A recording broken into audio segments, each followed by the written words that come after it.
El pasado 15 de junio se celebró el Día Internacional de la Toma de Conciencia del Abuso y Maltrato en la Vejez. El diputado del Parlamento de Victoria por la circunscripción electoral de Tarnit, Telmo Languiller, ha sido un gran defensor de esta iniciativa desde el inicio de sus actividades en el recinto de esta Cámara. Telmo, buenas tardes y bienvenido a este especial sobre esta causa y los logros de la misma. Muy buenas tardes, muchas gracias. Primero saludarlos a ustedes, a César Zúñiga del equipo de Canal 31, muy amable, y felicitar su trabajo por décadas, y el tuyo, Carlos Sánchez, ex periodista destacado de SBS, muy amable, y por lo tanto a nosotros nos prestigia poder hacer este tipo de trabajo con ustedes. Desde luego que el placer también es nuestro, pues vamos a contar esa cantidad de logros que has tenido en esta Cámara de Diputados de la ciudad de Melbourne, esencialmente del estado de Victoria. Iniciemos recordando uno de tus debates, específicamente el del 28 de marzo del 2012, en el Pleno de la Asamblea. En esa ocasión recalcabas sobre los agravios contra los adultos mayores y pedías de manera urgente que se tomaran medidas para evitarlos. ¿Crees que se han dado cambios radicales en este sentido desde aquella época? Creo que hemos avanzado indudablemente en cuanto a darle visibilidad a esta importante preocupación de la especie humana. Yo recalcaba e insistía sobre el tema de la convención porque Australia es uno de los países que es neutral aún en el voto de las Naciones Unidas en esta temática.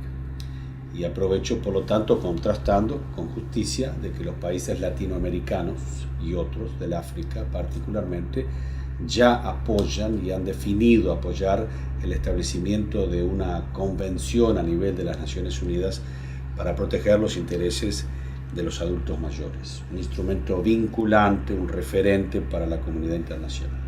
No obstante esto, en Australia indudablemente hemos avanzado enormemente.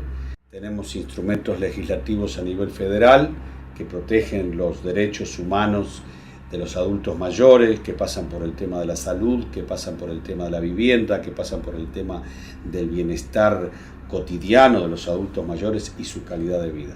También tenemos instrumentos estatales, porque somos una federación, leyes importantes que nos permiten utilizar para asegurarnos que todos los días la calidad de vida de los adultos mayores sea mejor, contra la agravación, contra la discriminación, contra el hostigamiento, contra castigos, contra la explotación psicológica y financiera, contra la discriminación en el establecimiento de trabajo, porque cuando hay problemas económicos, los grupos que empiezan a sufrir más son los adultos mayores, entre otros, los indígenas, las comunidades más vulnerables.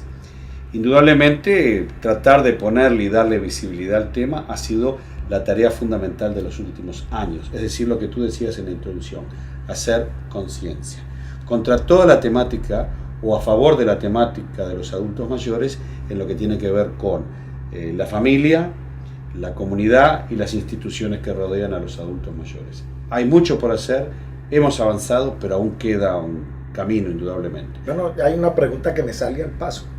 Tú dices que, por ejemplo, Australia se mantiene de una u otra manera neutral en este sentido. ¿Cómo puede existir esto de que algunos países no estén de acuerdo en crear este tipo de instituciones o la viabilidad para tratar a estas personas mayores, siendo que cada día envejece más la población del mundo, incluyendo desde luego Australia? Indudablemente. Importante pregunta, importante debate, en el cual particularmente aportan los juristas, los especialistas en derecho internacional y en derechos nacionales. Yo no lo soy, pero sí entiendo la preocupación, no obstante no estoy de acuerdo. Entiendo la preocupación de los gobiernos australianos, de ambas persuasiones, dicho sea de paso, y yo he tenido esta conversación con los ministros de Justicia federales y estatales. ¿Qué es lo que sucede? En un país como Australia, el apoyar o votar a favor de una convención, un instrumento vinculante, es para Australia de ahí en adelante obligatorio cumplir.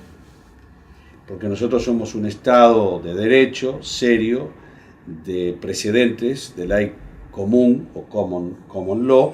Por lo tanto, lo que se adopta a nivel de Naciones Unidas en este país hay que cumplirlo sí o sí.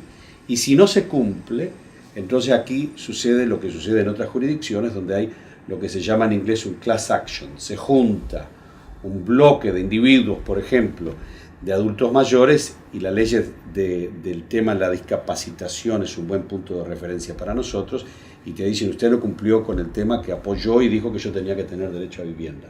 Por lo tanto, usted me tiene que dar vivienda. Y el Estado en este país te tiene que dar vivienda. Y te tiene que dar solución a los temas de salud, en todo lo que tú hayas aportado y definido. Entonces, en ese sentido, Australia tiende a decir, nosotros hacemos todo lo que podemos. Y vamos a seguir haciendo y haciendo más. No quiere decir que Australia descuide el tema de los adultos mayores.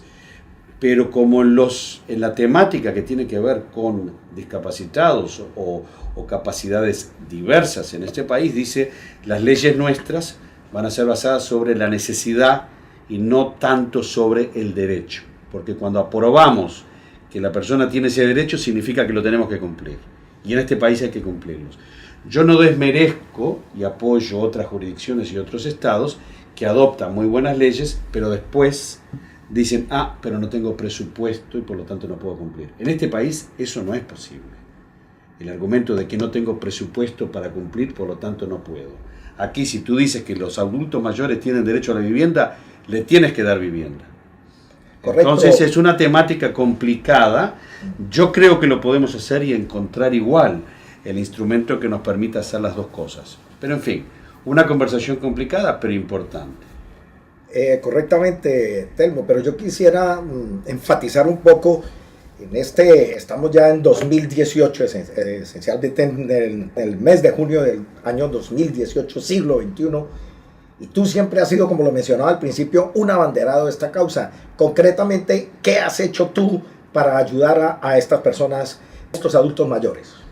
Bueno, primero que nada, como legislador he participado en todas las legislaciones que se remontan a la administración en la que entramos nosotros, que fue en el año 99, con la administración de Steve Bracks, y a partir de ahí empezamos a trabajar, a implementar el Plan de Madrid, envejecimiento en comunidad, envejecimiento en familia, una serie de programas que implementamos en los cuales trabajamos. Venimos argumentando y adoptamos leyes, las leyes contra la discriminación, que es una ley en general, porque abarca todos los posibles casos de discriminación, que pueden ser los adultos mayores, como pueden ser los indígenas, como pueden ser los niños, como pueden ser las comunidades de orígenes étnicos o de otras culturas y de otras lenguas. Pero específicamente en el tema de los adultos mayores nosotros venimos estableciendo eso. Lo importante también que en la práctica venimos estableciendo programas. Tenemos programas específicamente orientados de vivienda a los adultos mayores. Programas específicos en toda la cartera de salud que atiende las necesidades de los adultos mayores. En el caso nuestro, de comunidades minoritarias, por ejemplo, un muy buen sistema de intérpretes, pero también un muy buen sistema de médicos y de enfermeras y de servicios que atienden o que podrían o deberían atender las necesidades, por ejemplo, de la mujer cuando solicita una doctora médica o de una paciente musulmana o islámica que dice que solamente me puedo atender por una mujer. En fin, atendemos todas esas necesidades y particularidades y por lo tanto yo creo que hemos hecho mucho colectivamente. Yo he participado en todo esto y también he participado, como ustedes saben, durante muchos años, que lo fui hasta el año 99, si me permiten personalizarlo, presidente de la Fundación Hispanoamericana para Adultos Mayores, cuyo principal proyecto era atender la necesidad concreta, conforme a nuestra coyuntura y nuestra necesidad o realidad concreta que tenía que ver con el tema de la vivienda. En fin, se ha hecho mucho, pero sigo insistiendo, tenemos que seguir trabajando y hacer más. Claro que sí, por eso queremos enfatizar en otra entrega de este programa acerca de tu participación pleno o en el grupo de trabajo de las Naciones Unidas, cómo llegaste ahí, pero para eso los invitamos a que continuemos en sintonía de su programa acerca de los logros en este Parlamento de Victoria de Telmo Laguiller.